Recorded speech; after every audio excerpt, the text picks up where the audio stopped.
भोला जी हमें बड़ा दानी पूजना करे गौरा रानी। भोला जी हमें बड़ा दानी पूजना करे गौरा रानी। पहिला पूजना करियो जटवा के करी ह, पहिला पूजना तू जटवा के करी ह।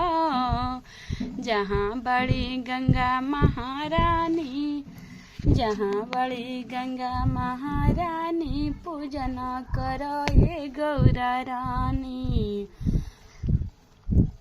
जहाँ बड़ी गंगा महारानी पूजना करे गौरा रानी। शिव गुरु हई बड़ा दानी पूजना तू कर गौरा रानी। शिव गुरु हई बड़ा दानी पूजना करे गौरा रानी। दूसरा पूजना तू लीलरा के करी ह, दूसरा पूजना तू लीलरा के करी ह।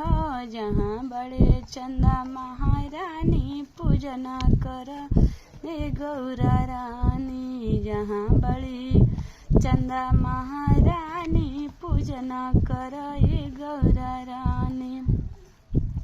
तीसरा पूजना तू गालवा के करी ह, तीसरा पूजना तू घेटिया के करी ह। जहाँ बड़े नाग महाराज हो पूजना कर गौरा रानी। जहाँ बड़े नाग महाराज हो पूजना कर गौरा रानी। चौथा पूजना तू शिव गुरु के करी ह, चौथा पूजना तू शिव गुरु के करी ह।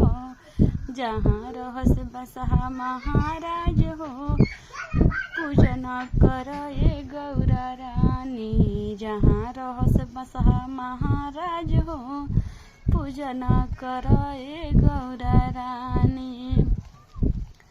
पांचवा पूजना उनका हथवा के करी हो, पांचवा पूजना उनका हथवा के करी हो। जहाँ बजे डमरुआ दिन रात हो पूजना कर गौरा रानी।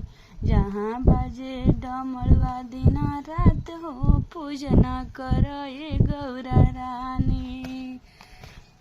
शिव गुरु हमें बड़ा दानी पूजना कर गौरा रानी। शिव गुरु हमें बड़ा दानी पूजना कर गौरा रानी।